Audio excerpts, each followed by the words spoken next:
مرتبہ پھر جمعۃ المبارک کا یہ بابرکت دن عطا فرمایا۔ صحت، عافیت اور تندرستی کے ساتھ اپنے گھر میں جمعۃ المبارک ادا کرنے کی توفیق اور سعادتیں عطا فرمائیں۔ دین سے دوری کی وجوہات میں سے ایک وجہ یہ بھی ہے کہ ہم نے اپنے بزرگوں کا تذکرہ کرنا چھوڑ دیا، اپنے بزرگوں کو یاد کرنا چھوڑ دیا۔ نوجوان نسل تو ویسے ہی دین سے دور ہے۔ ایک زمانہ ایسا ہوتا تھا کہ بچے جب بڑے ہو جایا کرتے تھے تو کسی عالم کی، کسی اللہ والے کی صحبت میں جا کے بیٹھا کرتے تھے، اور باقاعدہ خانقاہی نظام ہوتا تھا، اس کے اندر مشائخ عظام اور پیران عظام بیٹھا کرتے تھے، تربیت ہوتی تھی، تزکیہ نفس ہوا کرتا تھا، اصلاح نفس ہوتی تھی۔ اب بے راہ روی کا دور ہے، سوشل میڈیا کا دور ہے، اور سب کچھ یہ چیزیں آہستہ آہستہ ایسی ختم ہوتی گئیں کہ لوگوں نے ٹی وی پر اور سوشل میڈیا پر بیٹھ کر کہنا شروع کر دیا کہ اللہ والے تو کوئی ہے ہی نہیں، ان کی تو کوئی بات ہی نہیں ہے۔ یعنی دین سے دوری اس قدر بڑھ گئی کہ اللہ والوں کا تذکرہ، ان کی کرامات، ان کی باتیں اگر کسی کے سامنے بیان کی جائیں تو لوگ کہتے ہیں کہ یہ کیا باتیں بیان کرتے ہو۔ ہمارے بزرگوں میں سے ایک بہت بڑے بزرگ جن کا عرس چل رہا ہے، 7 ذی القعدہ جن کے عرس کی تاریخ ہے، میرے پیر و مرشد شیخ الاسلام والمسلمین حضرت علامہ مولانا مفتی اختر رضا خان تاج الشریعہ رحمۃ اللہ تعالیٰ علیہ۔ اللہ تعالیٰ کا بہت فضل و انعام اور اس کا احسان ہے کہ اللہ تعالیٰ نے ہمیں ان کے دامن سے وابستہ فرمایا ہے۔ اور آپ ہیں کون؟ آپ کا تعارف کیا ہے؟ آپ کا تعارف یہ ہے کہ آپ حضور مفتی اعظم ہند شاہ مصطفیٰ رضا خان نوری رحمۃ اللہ تعالیٰ علیہ کے نواسے ہیں، اور حجت الاسلام حضرت مولانا حامد رضا خان صاحب کے پوتے ہیں۔ اس مناسبت سے آپ اعلیٰ حضرت امام اہل سنت کے نواسے بھی لگتے ہیں اور پوتے بھی لگتے ہیں۔ اعلیٰ حضرت کے پوتے بھی بنتے ہیں اور نواسے بھی بنتے ہیں۔ اعلیٰ حضرت کے شہزادے ہیں حضور حجت الاسلام حامد رضا خان۔ حضور حجت الاسلام کے بیٹے ہیں مفسر اعظم ہند ابراہیم رضا خان، اور حضرت ابراہیم رضا خان کے بیٹے ہیں حضور تاج الشریعہ مفتی اختر رضا خان ازہری رحمۃ اللہ تعالیٰ علیہ۔ اللہ تعالیٰ نے آپ کو اس فضل و کمال اور اتنی مقبولیت سے نوازا تھا کہ 2018 میں آپ کا وصال ہوا، اور بریلی شریف کے اندر آپ کا جنازہ ہوا تو 1.25 کروڑ افراد نے آپ کے جنازے میں شرکت کی تھی۔ دنیا کی تاریخ کا سب سے بڑا جنازہ حضور تاج الشریعہ رحمۃ اللہ تعالیٰ علیہ کا ہوا تھا۔ حضرت امام احمد بن حنبل آپ کو بادشاہ وقت کہا کرتا تھا کہ تمہاری حیثیت کیا ہے، تمہاری اوقات کیا ہے، میں تمہیں کوڑے مارتا ہوں، کوئی تمہیں بچانے نہیں آتا۔ تو حضرت امام احمد بن حنبل نے فرمایا تھا صبر کر جا، تیرے اور ہمارے درمیان ہمارے جنازے فیصلہ کریں گے۔ اس دور میں حضرت امام احمد بن حنبل کے جنازے میں 6 لاکھ افراد نے شرکت کی تھی، اور حضور تاج الشریعہ کا جب جنازہ بریلی شریف میں ہوا تو 2 دن تک بریلی شریف کے اندر معمولات زندگی بالکل معطل ہو کر رہ گئے، اور ہندو مسلمان تو مسلمان ہیں، ہندو مسلمانوں کی خدمات کر رہے تھے۔ اگر اس رش کے اندر، اس گرمی کے اندر کوئی بے ہوش ہو جاتا تو ہندو اسے اپنے گھر لے جا کے جب تک ہوش میں نہ آ جاتا، طبیعت ٹھیک نہ ہو جاتی، اس کی خدمتیں کرتے تھے، پانی پلایا کرتے تھے۔ اس شان اور فضل و کمال سے اللہ تعالیٰ نے انہیں نوازا تھا کہ کوئی اگر حضور تاج الشریعہ رحمۃ اللہ تعالیٰ علیہ کے چہرے کی ایک بار زیارت کیا کرتا تھا، بس ان کا دیوانہ ہو جایا کرتا تھا، ان کا دیوانہ ہو جایا کرتا تھا۔ علم اور فن سے اللہ تعالیٰ نے نوازا۔ ایک بہت بڑے بزرگ ہیں لاہور کے اندر، ہمارے حضرت علامہ مولانا مفتی پیر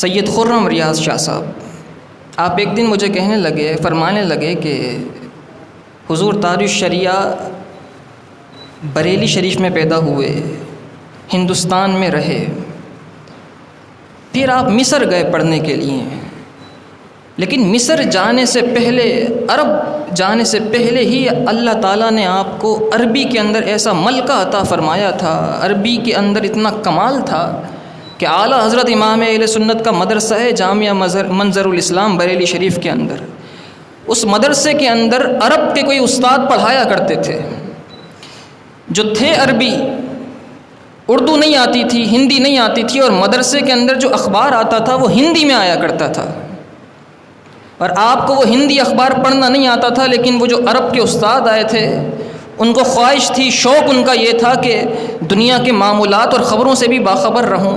تو حضور تاج الشریعہ رحمۃ اللہ تعالیٰ علیہ کی عمر اس وقت 7 سال یا 12 سال ہوگی، حضور تاج الشریعہ کو بلایا کرتے تھے اور فرمایا کرتے تھے بیٹا یہ اخبار مجھے ذرا پڑھ کے بتا دو۔ تو 12 سال کی عمر میں حضور تاج الشریعہ رحمۃ اللہ تعالیٰ علیہ اس ہندی اخبار کو پکڑتے تھے، ہوتا ہندی اخبار تھا لیکن سامنے انہیں عربی بیان کیا کرتے تھے۔ اس قدر یہ اعلیٰ حضرت امام اہل سنت کا فضل و کمال، ان کا تفقہ فی الدین، اور ان کو جو اللہ تعالیٰ نے حافظہ عطا فرمایا تھا اس کا حصہ حضور تاج الشریعہ کو ملا تھا۔ اور تقوی اور پرہیزگاری کا عالم کیا تھا، تقوی کتنا عطا فرمایا اللہ تعالیٰ نے۔ عمر کا ایک وقت ایسا آیا کہ حضور تاج الشریعہ رحمۃ اللہ تعالیٰ علیہ کی آنکھوں کی بینائی چلی گئی اور بہت ضعف، کمزوری بڑھ گئی۔ آپ افریقہ کے کسی دورے پر تشریف لے جا رہے تھے، جہاز میں جب سوار ہوئے تو عصا آپ کے ہاتھ میں تھا، اس کے سہارے آپ چل کے آرام سے تشریف لے کر جا رہے تھے اپنی نشست پر، اپنی سیٹ پر۔ تو آپ کے قریب ایک ایئر ہوسٹس آئی اور آپ کو سہارا دے کر کوشش کی اس نے کہ آپ کو آپ کی کرسی تک لے جاؤں۔ تو جیسے ہی وہ آپ کی طرف بڑھی آپ نے اشارے سے فرمایا بیٹا دور رہو، بیٹا دور رہو، مجھے سہارے کی ضرورت نہیں ہے۔ تو وہ ایئر ہوسٹس کہنے لگی بابا جی یہ ہمارا فرض ہے کہ ہم پیسنجرز کو ان کی سیٹس تک پہنچائیں، ان کی نشستوں تک پہنچائیں۔ تو حضور تاج الشریعہ نے فرمایا تمہارا فرض یہ ہے کہ تم پیسنجرز کو سیٹس تک پہنچاؤ، اور شریعت کا مجھ پر فرض یہ ہے کہ کسی نامحرم کو ہاتھ نہ لگاؤ۔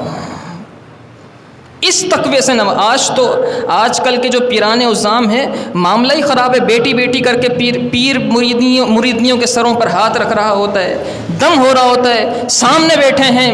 لیکن حضرت سیدی غوث پاک نے فرمایا تھا، آپ نے خود فرمایا، آپ نے فرمایا کہ اگر کسی شخص کو دین سے دور دیکھ لو، شریعت سے دور دیکھ لو، چاہے کتنا ہی بڑا اپنے آپ میں ولی اللہ کیوں نہ بنتا ہو، اس کی اتباع کرنا چھوڑ دینا، کیونکہ سب سے پہلے شریعت کے مسائل ہیں، اس کے بعد پھر طریقت کی راہیں کھلتی ہیں جب شریعت کے اوپر بندہ کار بند ہو جاتا ہے، جب شریعت کے اوپر بندہ کار بند ہو جاتا ہے۔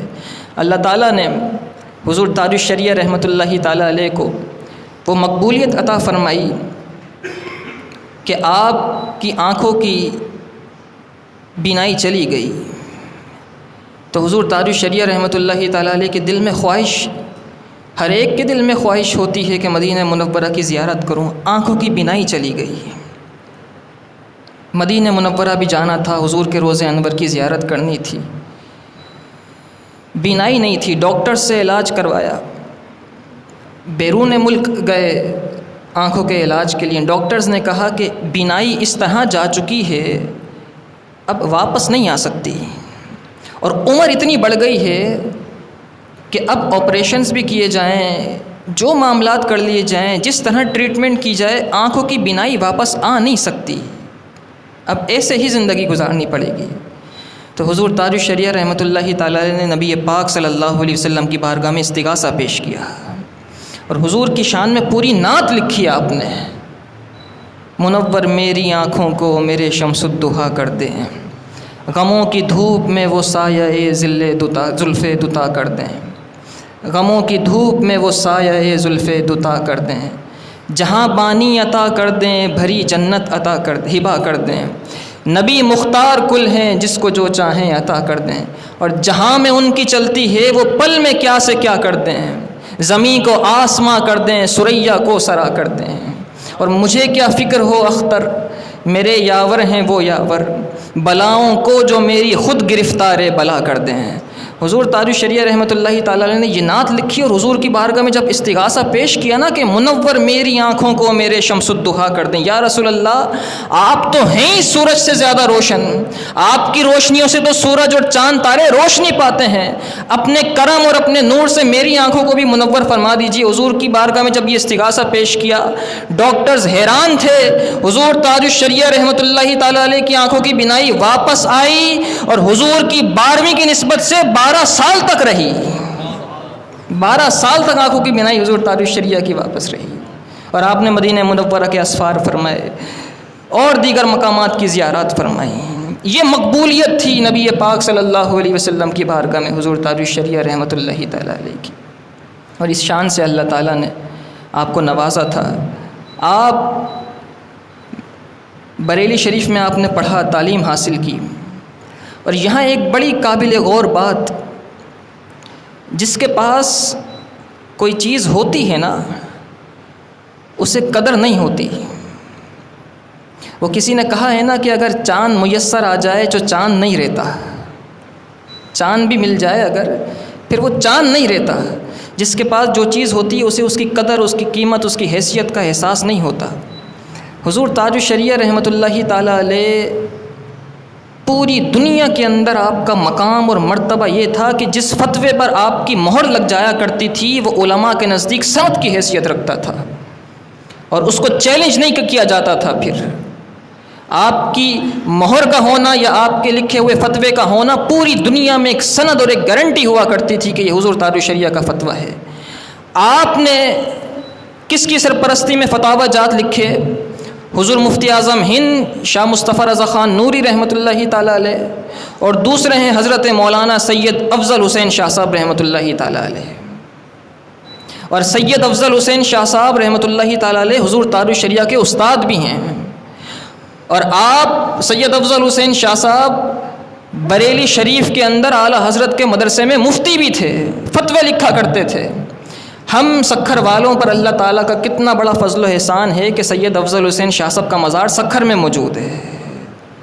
آپ کا مزار کسی کو معلوم ہی نہیں ہوگا، کسی کو پتہ نہیں ہوگا۔ بلکہ ایک اور اس سے بھی بڑی دلچسپ بات، مسجدوں کے اندر آپ جنتریاں لگی دیکھتے ہیں جس میں نماز کی ٹائمنگز لکھی ہوتی ہیں کہ طلوع آفتاب اتنے بجے، غروب آفتاب اتنے بجے، عصر کا وقت یہ، مغرب کا وقت، یہ جنتریاں جو ہوتی ہیں۔ اس کے علاوہ رمضان کا مہینہ شروع ہوتا ہے تو آپ کے پاس وہ کارڈز آتے ہیں جس کے اوپر روزے کی سحر اور افطار کا ٹائم لکھا ہوتا ہے۔ یہ جنتریاں بنانے والے اور ان جنتریوں کو تشکیل دینے والے، جن کی جنتریاں پورے پاکستان نہیں پوری دنیا میں چلتی ہیں، حضرت سید افضل حسین شاہ صاحب ہیں، ان کا مزار سکھر میں موجود ہے۔ اور آپ کا مزار ہے کہاں؟ پرانا سکھر میں قبرستان ہے، بابا شاہ قبرستان۔ اس قبرستان میں جب داخل ہوتے ہیں تو اس کے الٹے ہاتھ پر چھوٹا سا حجرہ بنا ہے، عموماً وہاں تالا لگا ہوتا ہے یا دروازہ بند ہوتا ہے، وہاں حضرت سید افضل حسین شاہ صاحب آرام فرما ہے، اور آپ حضور تاج الشریعہ کے استاد ہیں۔ اور آپ ان کے مزار شریف پر جائیں تو ان کا جو حجرہ ہے چھوٹا سا، یہ تو ہماری بے قدری ہے کہ اس کا حال ناگفتہ بے ہے۔ ہمارے پیاروں کی قبریں اس سے زیادہ اچھی اور صاف ہوتی ہوں گی جو اس حجرے کا حال ہے۔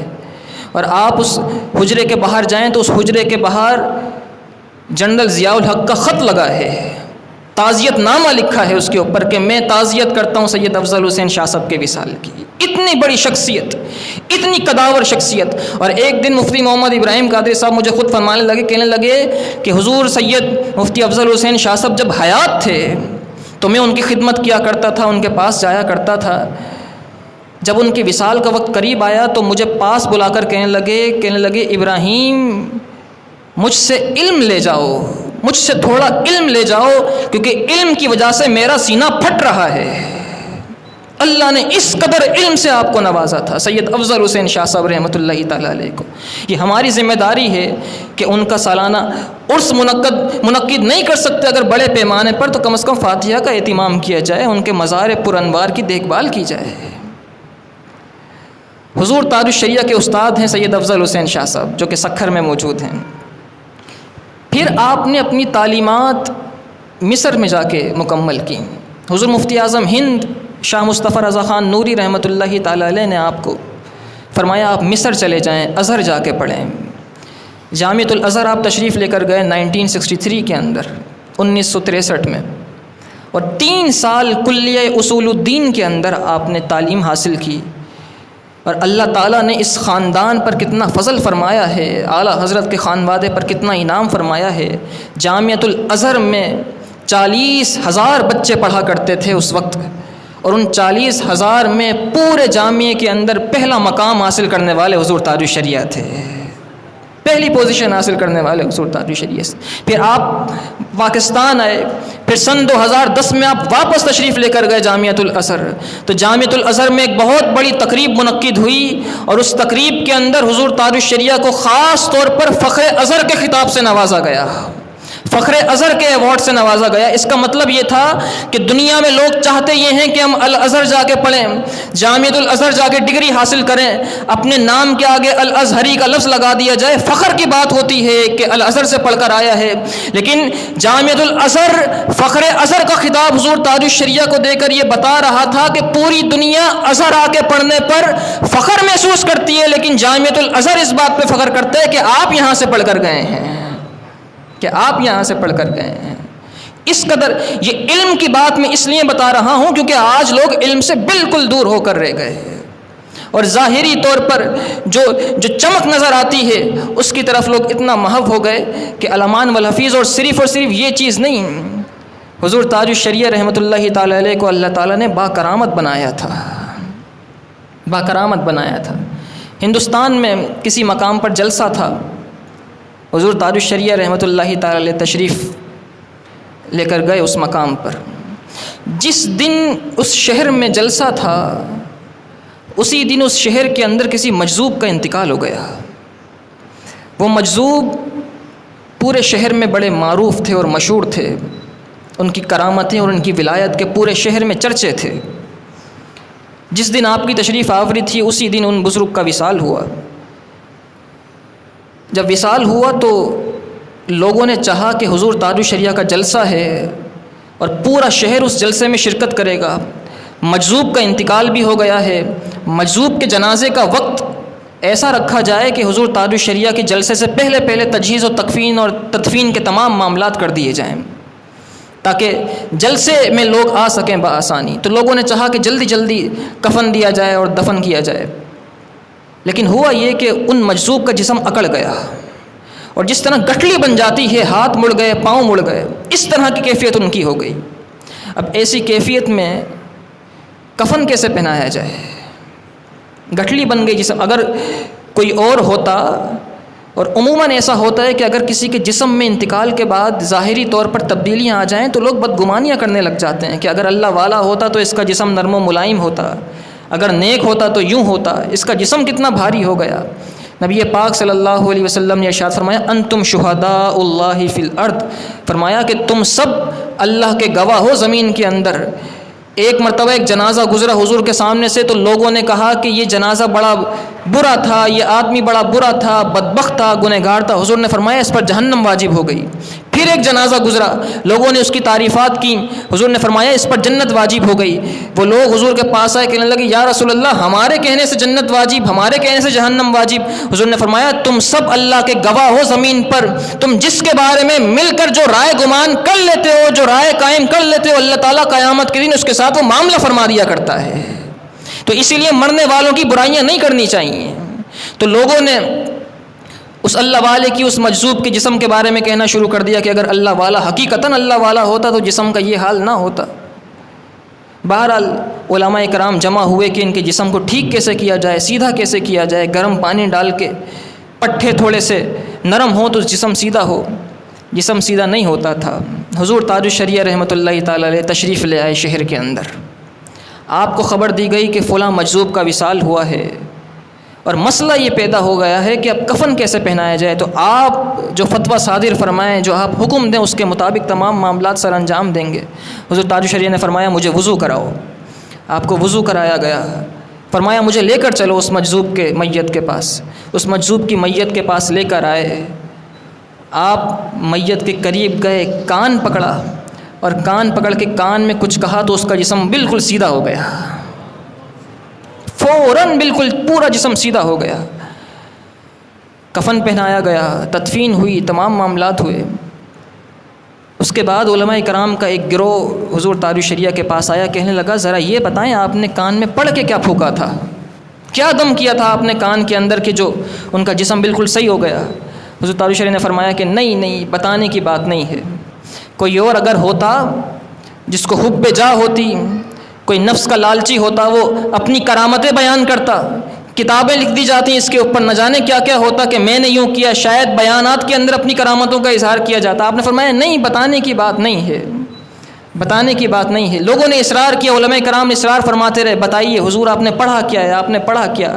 کہنے لگے بات یہ ہے، پڑھ کے میں نے کچھ دم نہیں کیا، میں نے بس کان میں اس کے یوں کہا تھا پریشان مت ہو، اختر رضا آ چکا ہے، جنازہ بھی یہی پڑھائے گا، دفن بھی اپنے ہاتھ سے کر کے جائے گا، جنازہ بھی پڑھائے گا، اپنے ہاتھ سے دفن کر کے جائے گا۔ تو کہتے ہیں فرمانے لگے کہ اس کو خبر ہو گئی تھی پہلے سے کہ میں آنے والا ہوں، تو اس نے یہ حیلہ اپنایا کہ میں اور دیر تک رہوں تاکہ میں آ کے جنازہ پڑھاؤں اور اس کی تدفین کروں، اسی لیے وہ بالکل سیدھا ہو کر چلا گیا تھا۔ اس مقام اور مرتبے سے حضور تاج الشریعہ رحمۃ اللہ تعالیٰ علیہ، آخری بات، ویسے تو بہت باتیں ہیں، آپ نے جو کتابیں لکھی، میرے پاس ایک طویل فہرست ہے آپ کی کتابوں کی، تقریباً 30 کتابیں آپ نے اردو میں لکھی، 13 کتابیں آپ نے عربی میں لکھی۔ عربی اور انگلش آپ یوں کہا کرتے تھے جس طریقے سے ایک نیٹیو اسپیکر کہتا ہے، جس طریقے سے ایک مادر ذات اس زبان کا بولنے والا جس طرح بات کرتا ہے، جس طرح اس کی مادری زبان ہو، اس طریقے سے آپ عربی اور انگلش میں گفتگو فرمایا کرتے تھے۔ 30 کتابیں اردو میں لکھیں، تقریباً 13 کتابیں آپ نے عربی میں لکھیں، 14 کتابیں ایسی ہیں جس کا آپ نے اردو سے عربی میں ترجمہ فرمایا، جس میں سے فتاوی رضویہ شریف کی پہلی جلد بھی شامل ہے۔ اس کے علاوہ 8 کتابیں آپ نے انگلش میں لکھی اور نہ جانے کتنے فتاوی آپ نے تحریر فرمائے۔ حضور تاج الشریعہ رحمۃ اللہ تعالیٰ علیہ مدینے جب جانے لگے تو ویزے کا مسئلہ آ گیا، ویزا اپروو نہیں ہوتا تھا، ویزا نہیں ملتا تھا، آپ کو بڑی کوششیں کی، نہیں ملتا تھا ویزا۔ آپ نے نبی پاک صلی اللہ علیہ وسلم کی بارگاہ میں استغاثہ پیش کیا۔ ایک پہلے استغاثہ پیش کیا تھا تو حضور نے آنکھیں لوٹا دی تھیں، اب ویزے کے لیے استغاثہ پیش کیا اور آپ نے پوری نعت لکھی، بڑی باکمال نعت ہے، اور اس طرح عاجزی اور انکساری کے ساتھ حضور کا گنبد خضرا دیکھنے کی خواہش کا اظہار فرمایا۔ آپ فرماتے ہیں کہ داغ فرقت طیبہ قلب مضمحل جاتا، کاش گنبد خضرا دیکھنے کو مل جاتا، کاش گنبد خضرا دیکھنے کو مل جاتا۔ فرماتے ہیں کہ دم میرا نکل جاتا ان کے آستانے پر، ان کے آستانے کی خاک میں مل جاتا، ان کے آستانے کی خاک میں مل جاتا۔ اور گنبد خضرا کا تذکرہ آپ بھی کرتے ہیں، ہم بھی کرتے ہیں، ہم نے بھی زیارتیں کی بھی الحمدللہ تعالیٰ، اللہ تعالیٰ بار بار بلایا، آپ نے بھی زیارات کی ہوں گی، لیکن گنبد خضرا کی زیارت کا جو تذکرہ حضور تاج الشریعہ کر رہے ہیں، آپ فرما رہے ہیں کہ دل پہ جب کرن پڑتی ان کے سبز گنبد کی، تو اس کی سبز رنگت سے باغ بن کے کھل جاتا، اس کی سبز رنگت سے باغ بن کے کھل جاتا، کاش گنبد خضرا دیکھنے کو مل جاتا۔ آپ نے یہ نعت لکھی حضور کی بارگاہ میں، استغاثہ پیش کیا، کئی دن ہو گئے تھے ویزا نہیں ہو رہا تھا، اگلے دن ہی ویزا لگ کر آ گیا، اگلے دن ویزا لگ، حضور نے اپنے دربار پر بلا لیا۔ اس طرح مقبولیت تھی۔ اور پھر جو میں نے شروع میں بات بیان فرمائی کہ اللہ تعالیٰ نے وہ مقبولیت عطا فرمائی، ایک اور سب سے اہم بات لوگوں کے مریدین ہوتے ہیں، بہت بڑے بڑے پیران عظام ہیں جن کے مریدین ہیں، لیکن عام طور پر پیروں کے مرید عوام ہوتی ہے۔ علماء کرام کو امپریس کرنا یا علماء کسی کے مرید عام طور پہ اتنی جلدی نہیں بن جاتے جب تک اس کے اندر فضل و کمال نہ دیکھ لیں۔ حضور تاج الشریعہ رحمۃ اللہ تعالیٰ علیہ وہ واحد شخصیت تھے کہ دنیا میں سب سے زیادہ آپ کے علماء کرام مرید تھے۔ تقریباً 2 کروڑ علماء، صرف 2 کروڑ علماء کرام ایسے تھے جو آپ سے بیعت ہو چکے تھے، اور جب آپ کا وصال ہوا تو 1.25 کروڑ افراد نے آپ کے جنازے میں شرکت کی۔ اللہ تعالی ہمیں حضور تاج الشریعہ کا فیضان عطا فرمائے، آپ کے نور، آپ کے کمال سے متمتع فرمائے۔ وآخر الدعوانا الحمد للہ۔